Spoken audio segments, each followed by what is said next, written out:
जय हिंद दोस्तों, आज का टॉपिक है आवर्त सारणी। आपको पढ़ाएंगे आवर्त सारणी, मेंडलीव की आवर्त सारणी। ठीक, ये सामने बनी हुई है, ये क्या है आवर्त सारणी। ठीक, 1 2 3 4 5 6 7 8 9 10 11 12 13 14 15 16 17 18। ये 18 क्या है? 18 ये ग्रुप है। इनको क्या बोलेंगे? ग्रुप बोलेंगे, या फिर हिंदी बोलेंगे वर्ग। इनको क्या बोलेंगे? वर्ग। तो ग्रुपों की संख्या या आवर्तों की ग्रुप कितने हैं? 18 है। आवर्त की संख्या कितनी होगी? 1 2 3 4 5 6 7। ठीक, आवर्त की संख्या कितनी है? 7 है। आवर्त कितने हैं? तो आवर्त की संख्या है 7। ग्रुप कितने हैं? 18 है। आवर्त की संख्या कितनी है? 7 है। ठीक है, मेंडलीव की आवर्त, ये जो आवर्त सारणी है, एक जो फर्स्ट ए ग्रुप है उसमें कौन कौन से तत्व आएंगे? तो ठीक, तो हाइड्रोजन आएगा, ना का रब से हरिया। ठीक, तो फर्स्ट एक ग्रुप में कौन कौन से आएंगे? Hydrogen, lithium, sodium, potassium, rubidium, caesium और फ्रांसियम। हैलीना का रब से फरियाद, ये क्या है? इसकी शॉर्टकट है। ठीक, सेकंड में कौन से आएंगे? देखो, बेटा, मांगे, कार, स्कूटर, बाप, राजी। ठीक, तो सेकंड इसमें कौन से ग्रुप के तत्व आएंगे? बेटा, मांगे, कार, स्कूटर, बाप, राजी। ठीक, 18वें ग्रुप में कौन कौन से आएंगे? हीलियम आएगा, नियॉन आएंगे, आर्गन आएंगे, क्रिप्टॉन आएगा, जेडॉन आएगा, रेडॉन आएंगे। ठीक, ये आएंगे कौन से ग्रुप में? 18 ग्रुप में। ये किस 18वें ग्रुप को 18वां ग्रुप बोलो इसको,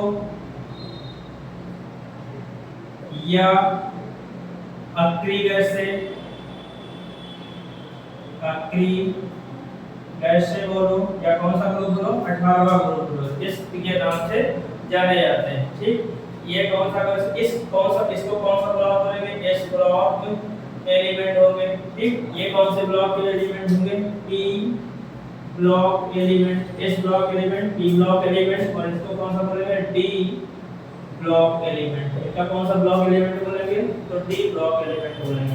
S block, P block, D block. ठीक, और एफ ब्लॉक नीचे होंगे 14 28 ब्लॉक, 18 तत्व होंगे। ठीक है, S block, P block, D block और एफ ब्लॉक।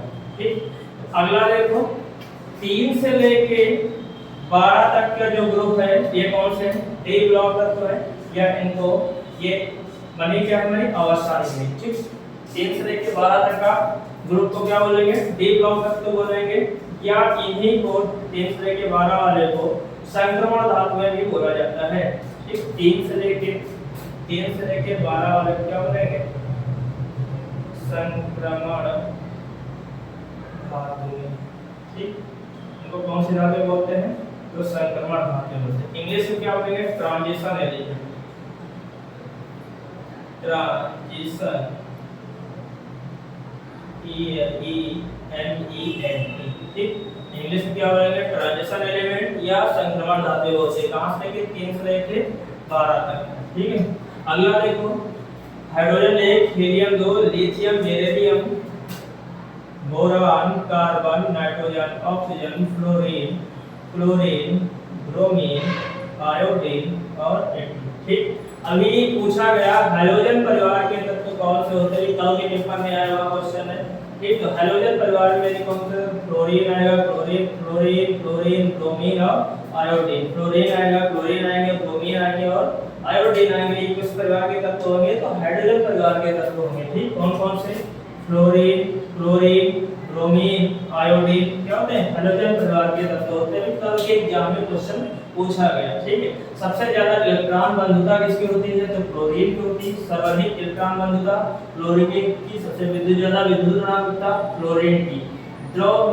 ठीक, सबसे ज्यादा इलेक्ट्रॉन बंधुता क्लोरीन की, सर्वाधिक विद्युत ऋणात्मकता किसकी होती है? फ्लोरीन की होती है। ठीक, बोरान के बाद कौन सा आ जाएगा हमारा? तो बोरान, एल्युमिनियम, गैलियम, इंडिकम और टाइटेनियम आ जाएगा। ठीक, ऑक्सीजन, सल्फर, सेलेनियम, टेलेनियम और कौन सा आ जाएगा? पोलेनियम आ जाएगा। ठीक, ऑक्सीजन, सल्फर, सेलेनियम, टेलेनियम और पोलेनियम आ जाएगा। ठीक, GeSiPbSn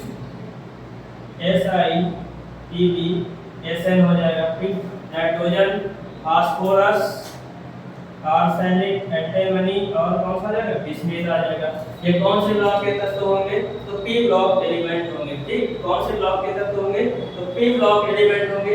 इस पी ब्लॉक एलिमेंट कहां से कहां तक चलेगा, ग्रुप 18 से लेके ग्रुप 13 से लेके ग्रुप 18 तक चलेगा। ग्रुप 13 में होगा बोरान, एल्युमिनियम, गैलियम, इंडिकम, टाइटेनियम। ठीक, ग्रुप 14 में होगा carbon, silicon, gallium, Sn, Pb, Sn और कौन सा होगा, Pb होगा। Sn ऊपर होगा और Pb क्या होगा, नीचे होगा। Sn और कौन सा होगा, Pb होगा। ठीक, इसके बाद क्या होगा, ग्रुप 15 में nitrogen, phosphorus, arsenic, antimony, bismuth. ठीक, ऑक्सीजन, सल्फर, सेलेनियम, टैलेनियम और कौन सा रहेगा, पोलोनियम आ जाएंगे। ग्रुप 17 में फ्लोरीन, क्लोरीन, ब्रोमीन, आयोडीन और इत्यादि आ जाएंगे। ग्रुप 17 में कौन सा रहेगा, फ्लोरीन, क्लोरीन, ब्रोमीन और आयोडीन। ये आवर्त सारणी है। ठीक, सबसे पहले अगर आवर्त सारणी दे दी थी, कौन सी किसने दी थी, तो डोमिना दे दी थी। एक वैज्ञानिक है सर्वप्रथम आवर्त सारणी देने वाले, सबसे पहले किसने आवर्त सारणी दी है, तो डोमिनर दे थे। सर्वप्रथम आवर्त सारणी देने वाले वैज्ञानिक कौन थे, तो डोमिनर थे। ठीक, उसके बाद किसने दी, तो दूसरे वैज्ञानिक थे न्यूलैंड। ठीक, तीसरे वैज्ञानिक थे मेंडलीव और चौथे वैज्ञानिक थे मोज़ले। ठीक, चौथे वैज्ञानिक कौन से थे, मोज़ले थे। 1832 में किसने दी, डोमिनर ने दी। ठीक, 1864 में किसने दी, तो न्यूलैंड ने दी। 1869 में किसने दी, तो मेंडलीव ने दी। और 1913 में किसने दी, तो मोज़ले ने दी। ठीक, ये क्वेश्चन पूछे जाते रहे हैं।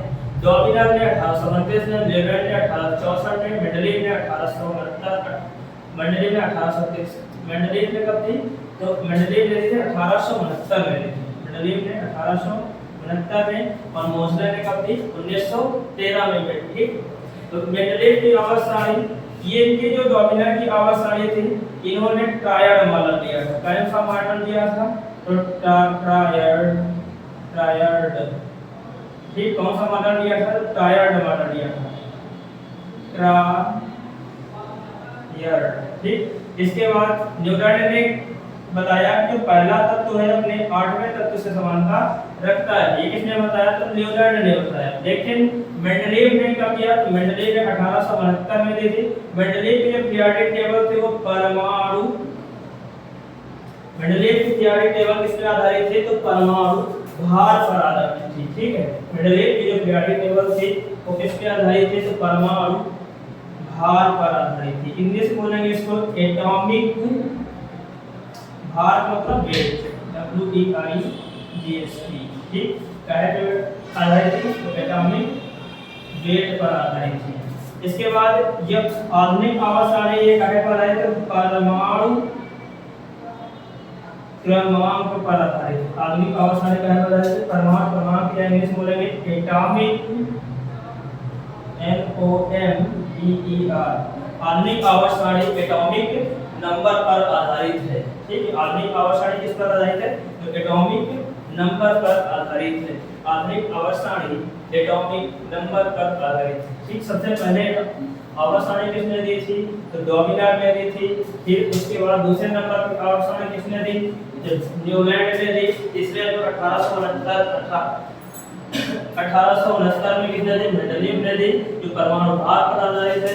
मोज़ले ने कब दी, तो 1913 में दी, जो एटॉमिक नंबर पे दी। क्या है आधारित है, तो एटॉमिक नंबर पे आधारित है। ठीक, मोज़ले सबसे ज्यादा क्वेश्चन इसी से पूछा जाता है, मेंडलीव और मोज़ले से पूछा जाता है। तो एक तरफ डाल देंगे मेंडलीव और एक तरफ लिख लेंगे मोज़ले। ठीक, मेंडलीव ने जब आवर्त सारणी दी थी उस समय तत्वों की संख्या, तत्व कितने थे, तो बेटा 63 थे। ठीक, मोज़ले के समय तत्वों की संख्या कितनी थी, 118 थी। ठीक, तत्व को इंग्लिश में क्या बोलते हैं, ELEMENT। ठीक, इंग्लिश में क्या बोलते हैं, एलिमेंट बोलते हैं।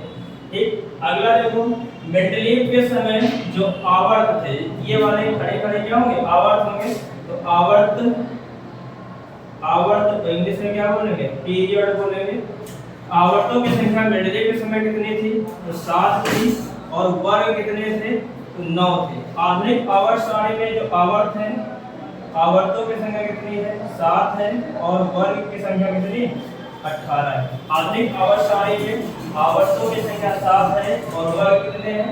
9 है। सॉरी, मेंडलीव की पीरियोडिक टेबल, मोसले के पीरियोडिक टेबल बोले या आधुनिक या मॉडर्न पीरियोडिक टेबल बोले, जिसको आधुनिक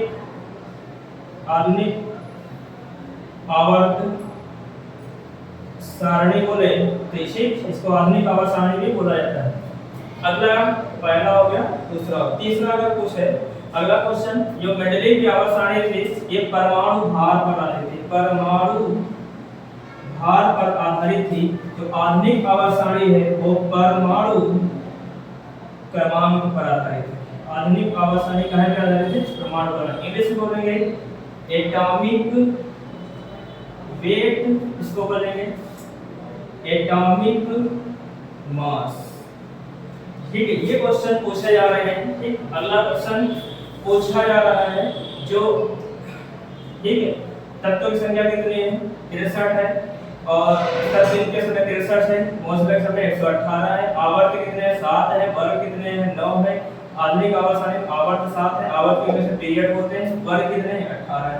परमाणु भार और परमाणु भार ये मेंडलीव वाले जो पीरियोडिक टेबल है काहे पर आधारित है? एटॉमिक वेट पर आधारित है। आधुनिक आवर्त सारणी काहे पर आधारित है? तो एटॉमिक नंबर पर आधारित है या परमाणु क्रमांक पर आधारित है। परमाणु क्रमांक और परमाणु भार में अंतर संबंध, जैसे सोडियम लिखा है, सोडियम कितना होता है? 11 होता है, तो सोडियम 11 और ये भार होता है, इसको क्या बोलेंगे? भार। इसको बोलेंगे क्रमांक। क्रमांक था नंबर, NUMBER नंबर, और इसको बोलेंगे वेट बोलेंगे। ये ऊपर वाला जो होगा वो भार होगा और जो नीचे वाला होगा ये क्या होगा? परमाणु क्रमांक होगा। अगला जो क्वेश्चन पूछा गया हाल ही के पेपर में ग्रुप डी में पूछा गया कि न्यूलैंड ने जो आवर्त सारणी दी थी तो पहला तत्व कौन सा था? तो न्यूलैंड की आवर्त सारणी में, ठीक, न्यूलैंड की आवर्त सारणी में जो पहला तत्व हाइड्रोजन था और जो अंतिम तत्व था वो थोरियम था। ठीक, अंतिम तत्व कौन सा था? तो थोरियम था। अगला जो क्वेश्चन पूछा जाता है कि आप जैसे इस ब्लॉक में कितने एलिमेंट होते हैं? इस ब्लॉक में 2, P में 6, D में 10 और F में कितना होता है? 14 इलेक्ट्रॉन। इससे ज्यादा इलेक्ट्रॉन की कक्षकें नहीं भरी जा सकती। जैसे अगला क्वेश्चन पूछा जाए सोडियम, सोडियम में कितना होता है? तो 11 होता है। सोडियम में हम इलेक्ट्रॉनिक विन्यास करें तो 1s2 2s2 2p6 3, तो 2 2 4 10 कितना हो जाएगा? 1s2 2s2 2p6 3s1। ठीक, तो लास्ट आउटर मोस्ट पेयर में इलेक्ट्रॉन कितना आएगा? 3s1। ठीक है, अभी कल के 18 सितंबर 2022 में जो क्वेश्चन आया पूछा गया था कि 2,8,4, ठीक, पूछा गया, ये दिया गया, बताया गया किसका कॉन्फ़िगरेशन है। तो ऑप्शन दिए थे फास्फोरस, एल्युमिनियम, सिलिकॉन और क्लोरीन। इसमें किसका होगा? तो सिलिकॉन का होगा। सिलिकॉन का कितना होता है? 14 होता है, फास्फोरस का 15, एल्युमिनियम का 13, क्लोरीन का कितना होता है? 17 होता है। ठीक, तो इसके देखो 8 तो 10 और 4 14, तो सिलिकॉन में कितना आ जाएगा? 14 आ जाएगा। ये क्वेश्चन अभी 18 सितंबर, अभी ये क्वेश्चन पूछा गया 18 सितंबर 2022 ग्रुप डी। ठीक, 18 सितंबर 2022 ग्रुप डी में एग्जाम में क्वेश्चन पूछा गया। ठीक, अब सोडियम का 1s2 2s2 2p6 3s1। ठीक, इसका इलेक्ट्रॉनिक कॉन्फ़िगरेशन करेंगे या इलेक्ट्रॉनिक विन्यास निकालेंगे, कितना आएगा? 3s1 आएगा। ठीक, इसको देखो, अगर मान लो मैग्नीशियम में पूछ ले, मैग्नीशियम का कितना होता है? Mg कितना होता है? 12 होता है। 1s2 2s2 2p6 3s2, देखो 2 2 2 4 10, तो कितना हो जाएगा? 12 हो जाएगा। तो आउटर मोस्ट में कितना हो जाएगा? 12 इलेक्ट्रॉन हो जाएगा। मान लें कि इलेक्ट्रॉनिक विज्ञान इलेक्ट्रॉनिक कॉन्फ़िगरेशन किया कैसे जाता है, ठीक, इसको समझते हैं। ठीक, इलेक्ट्रॉनिक कॉन्फ़िगरेशन कैसे करते हैं इस चीज को हम लोग समझते हैं। ठीक, नंबर 1 लिखेंगे, देखो शॉर्टकट का तरीका क्या है? School school, public school public school, ठीक, public school public school, Delhi public school Delhi public school. इसके बाद आएगा famous, famous Delhi public school, famous Delhi public school, famous Delhi public school. ठीक, इसकी कक्षा बता दी थी, कक्षा कैसे रहेंगे? 1 2 3 4 एक कक्षक भर गए। इतने एस वाले वो भर दो। एक एस में देखो कितने हैं, 1 2 3 4 5 6 7 और 8 एस की कक्षक भर गई। एस के बाद टी वाली कक्षक भर दो। 2 3 4 5 6 और 7 टी वाली भी कक्षक भर गई। ए के बाद डी वाली कक्षक भर दो। 3 ए के बाद कौन सा आ जाएगा, 4 आ जाएगा। 4 के बाद 5 आ जाएगा। 5 के बाद 6 आ जाएगा।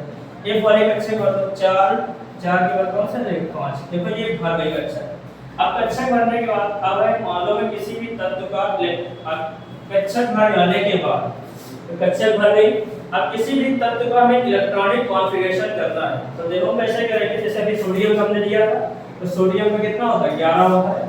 ठीक, ये पता होना चाहिए एक परमाणु क्रमांक कितना होता है। ठीक, और ये भी पता होना चाहिए तो किसमें कितना इलेक्ट्रॉन आता है। इसमें 2, टी में 6, टी में कितना आएगा, 6 आएगा। डी में 10 आएंगे और एफ में कितना इलेक्ट्रॉन आएगा, 14 इलेक्ट्रॉन आएंगे। एस में 2, पी में 6, डी में 10 और एफ में 14 इलेक्ट्रॉन आएंगे। अब यहाँ करने के लिए क्या करेंगे, देखो इसके कॉन्फ़िगरेशन कैसे करेंगे। 1s2 यहाँ से कक्षक उठाएंगे, इस कक्षक को उठाएंगे तो कितना आ जाएगा 1s2 क्योंकि अधिकतम इलेक्ट्रॉन कितना आ सकता है, 2 आ सकता है। अगली कक्षक क्या है 2s2। अगली कक्षक क्या होगी 3p। 3p कितना हो जाएगा, अब देखो कितना आ जाएगा, 6 आ जाएगा। ज्यादा कहां तक है, 11 तक है। 10 हो चुके हैं। अगली कक्षा कितना आएगा 3s1। ये करने का क्या है तरीका है। ठीक, लेकिन दो ऐसे तत्व हैं जैसे क्रोमियम और कॉपर। क्रोमियम और कॉपर दो एक ऐसे तत्व हैं। क्रोमियम का कितना होता है 24 होता है और कॉपर का कितना होता है 29 होता है। ठीक, क्रोमियम और कॉपर दो अपवाद हैं, बाकी सब में इनका फार्मूला वही लगेगा, लेकिन क्रोमियम और कॉपर में नहीं लगेगा। देखो क्रोमियम में क्या होगा, अगर इसका इलेक्ट्रॉनिक विन्यास किया जाए तो 1s2 2s2 2p6 3s2 3p6 3d 4s1। यहाँ पर कक्षक में देखो लास्ट में कितना है 2 होना चाहिए था। देखो कितना होगा 2 2 4 10 12 18 18 19 19 और 5 कितना हो जाएगा 24 हो जाएगा। लास्ट वाले कक्षक में देखें आप कि लास्ट वाले कक्षक में इसमें कितना 2 इलेक्ट्रॉन आना चाहिए था, लेकिन इसमें कितना इलेक्ट्रॉन आ रहा है 1 इलेक्ट्रॉन आ रहा है। 1 इलेक्ट्रॉन इस वजह से ये क्या है अपवाद है। अपवाद क्यों है, क्योंकि ऊर्जा का संतुलित आहार देखो क्योंकि डी में 1 2 3 और पंक्ति कितने बनेंगे 5 बनेंगे। अगर मान लो हम इसमें अब देखो क्या हो रहा है पूरे पूरे पेयर भरे जा रहे हैं। अगर मान लो इसमें हम 2 इलेक्ट्रॉन्स कर देते हैं और यहाँ पे कितने कर देते हैं 4 कर देते हैं तो ये जो ये कक्षक रहेगी वो खाली रह जाएगी। इसलिए यहाँ पर 1 इलेक्ट्रॉन करेंगे और यहाँ पे कितना करेंगे 2 इलेक्ट्रॉन करेंगे। इससे क्या होगा ये पूरा कक्षक ये डी कक्षक क्या हो जाएगी पूरी पूरी भर जाएगी। ठीक है, इसी प्रकार से हम कॉपर में करते हैं। ये दोनों पेपर में अपवाद है। जब भी क्वेश्चन आएगा आपको ऑप्शन में यही आंसर टिक करना है। ठीक, इसी अगर हम कॉपर का करें कॉपर का कितना होता है तो कॉपर का 29 होता है। ठीक, कॉपर का देख लो कॉपर करता है 29 होता है। 1s2 2s2 2p6 3s2 3p6 3d और 4s1 दोनों 2 2 4 10 12 18 19 19 10 कितना हो जाएगा 32 हो जाएगा। इसमें भी देखो अपवाद है। अपवाद बस यही है कि जब टी का हम ऊर्जा का असंतुलित आहार बनाएंगे 1 2 3 4 5 टोटल कितने हो गए 10 बनना है। 5 बार 6 7 8 9 और 10। ठीक, डी ऑर्बिटल क्या होती है पूरे पूरे फिल्टर्ड होते हैं, इसलिए ऐसा होता है। ठीक है, आपको खाली कॉपर और क्रोमियम का ही याद रखना है, बाकी सब में वही चलेगा जो हम पहले कर रहे थे। ठीक है।